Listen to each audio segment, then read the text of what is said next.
ये तो मैंने ही कल मैंने ट्वीट कर दिया था कि ये जो पूरा पंत नगर, ये रहीम नगर, अबरार नगर, ये जितने भी स्टे हुए हैं, रोका इन्होंने, ये केवल उपचुनाव के डर के मारे रोका है।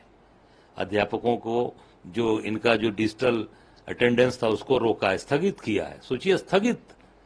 अरे निरस्त करिए ना, आप इन चीजों को निरस्त करिए। स्थगित क्यों कर रहे हैं? स्थगित में मतलब लगता है दाल में काला है। ये पूरा पूरा उपचुनाव के मद्देनजर ये सारे निर्णय हो रहे हैं। मैं समझता हूं कि पूरी तरीके से घबराहट, परेशान है। अब ये मंत्रियों की बैठक करें चाहे किसी की बैठक करें, अब जो आरोप लग रहे हैं, इनके ही मंत्री, पूर्व मंत्री ने भ्रष्टाचार का आरोप लगाया, मोती सिंह जी ने, इनके ही विधायक ने इनके ऊपर काम न होने का आरोप लगाया। अभी फिर किसी एक एमएलसी ने भी पत्र लिखा है इनको, जो टीचर्स वाले में, इनके खुद के एमएलसी हैं गोरखपुर के। अभी एक इनके मंत्री ने भी आरोप लगाया। तो मैं समझता हूं कि ये अब कोई भी चुनाव, आने वाला समय कोई चुनाव ये जीत नहीं सकते, क्योंकि जनता अब इनको पेपर लीक वाली सरकार और बुलडोजर वाली सरकार, केवल गिराने, डिस्ट्रक्टिव वाली सरकार इनको मान चुकी है। सर यही बात उन्होंने कार्य समिति की बैठक में भी बोली थी और फिर सोशल मीडिया पर नहीं, वो दर्द सिराथू वाला है। जो सिराथू में चुनाव हार गए थे केशव मौर्य जी, वो दर्द वो है। वो दर्द अभी तक उनके पीछे पीछे लगा है, चला आ रहा है।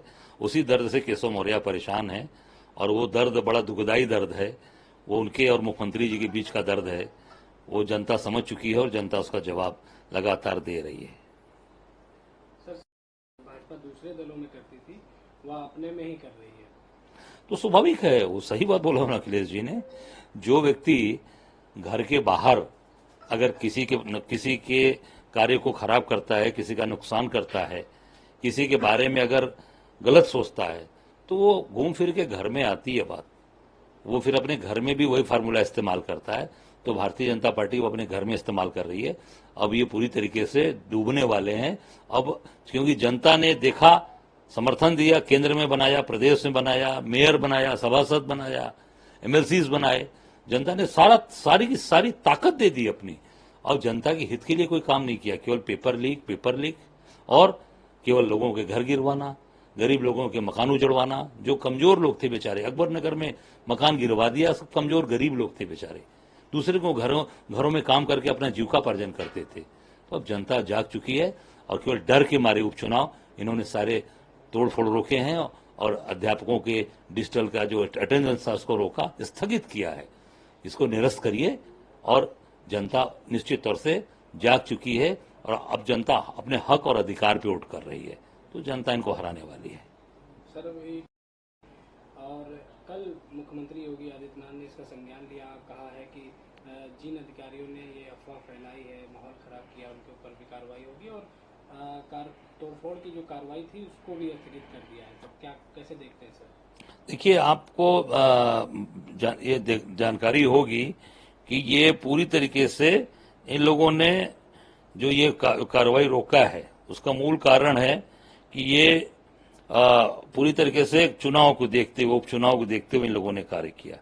और आपने देखा होगा कि जब ये मेरा वीडियो जारी हुआ, जब मैंने एक पूरी तरीके से इनको चीजों को जब हम लोगों ने बोला है, तो जब ये जनता जागृत हुई, जनता के सारी चीजें सामने आई, तो मैं समझता हूं उसके बाद फिर ये निर्णय इन्होंने लिया है।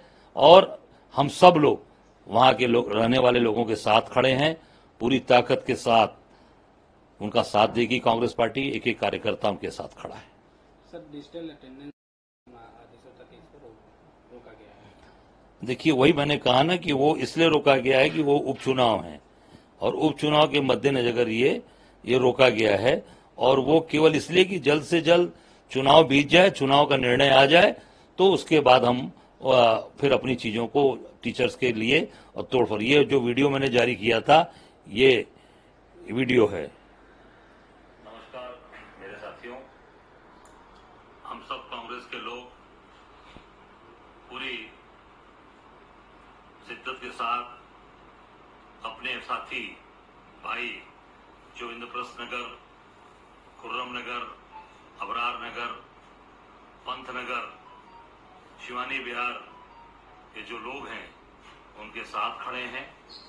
और निश्चित तौर से ये जो बुलडोजर चलाने की सरकार है, जो केवल लोगों के सपनों को, लोगों के अरमानों पर बुलडोजर चला रही है, और जैसा इन्होंने अकबर नगर में किया, हमारे वहां के हमारे भाइयों और बहनों को इन्होंने पूरी तरीके से बेघर किया, और ऐसे ही आगे भी करने की इनकी मंशा है। लगभग 2000 मकानों को ये बुलडोज करने की तैयारी कर रखे हैं। मैं अपने सभी वहां के रहने वाले भाइयों और बहनों को ये कहना चाहूंगा कि पूरी कांग्रेस पार्टी का एक कार्यकर्ता, एक साथी आपके साथ खड़ा है। हम सब लोग 18 तारीख को आप सबसे पूरी कांग्रेस पार्टी का डेलीगेशन मिलने आ रहा है, और आपके साथ कंधे से कंधा मिलाकर खड़े रहेंगे, और आपकी एक ईंटों को नहीं हिलने देंगे। आपको हमें विश्वास दिलाते हैं, पूरी ताकत के साथ कांग्रेस पार्टी का एक कार्यकर्ता आपके साथ खड़ा रहेगा। धन्यवाद। जय हिंद। एक ईंटा नहीं हिलने देंगे, मैंने कहा एक ईंट नहीं हिला पाएंगे। ये 1 बज के कुछ मिनट पर हम लोगों ने वीडियो जारी किया। उसके बाद 3 बजे इनका ट्वीट आया होगा, आपने देखा होगा, योगी जी का। तो कांग्रेस पूरी ताकत के साथ खड़ी है। जहां इनका बुलडोजर चलेगा वहां कांग्रेस पार्टी खड़ी रहेगी। क्यों? क्योंकि अत्याचार, अन्याय लगातार ये कर रहे हैं। आप गरीबों को तोड़ रहे हैं, बसाने का काम है। लोग कैसे कैसे घर कमरा बनाता है गरीब आदमी, साधारण आदमी अपने पूरे जीवन भर की कमाई लगा देता है। आप बुलडोजर चला के उसके अरमानों को ध्वस्त कर दे रहे हैं। ये कांग्रेस पार्टी नहीं होने देगी। और ये उपचुनाव के मद्देनजर ही इन लोगों ने हर जगह जो भी ये निर्णय लिया इन्होंने, चाहे वो टीचर्स के अटेंडेंस का मामला हो, चाहे ये जो ये कुकरेल नाले पर तोड़फोड़ की बात हो, ये केवल उपचुनाव। अभी देखिए उपचुनाव की मीटिंग भी आज हो गई। मैंने कल बोला, आज ही मीटिंग हो रही है। ये केवल हर नफे नुकसान की वजह से सारे निर्णय लेते हैं। लोगों के हित में, लोगों के भविष्य के लिए, उनके आगे के लिए, बच्चों के लिए उस पर निर्णय नहीं होता। हमको कितना इसका फायदा नुकसान होगा, निर्णय इस पे होता है। सर क्या लगता है जो बीजेपी के बगावती इसलिए दे रहे हैं कि वो देख रहे हैं कि कल विधानसभा में जनता दौड़ा लेगी। हारने वाले हैं, लोकसभा हारे नहीं, इनके बड़े बड़े नेता हार गए। मोदी जी कैसे बनारस में बच बच के निकले हैं, बच बच के निकले हैं, और पूरी संसाधन ताकत लगाने के बाद 5 लाख से जीते थे, कहते थे 10 लाख पार, 1,52,000 पे आ गए। पिछली बार जितना वोट पाए थे उससे 65,000 वोट कम इस बार मिला है। ठीक है, तो जब मोदी जी फंस गए थे तो बाकी लोगों की कोई बात ही नहीं है, तो सबकी हवा खराब है।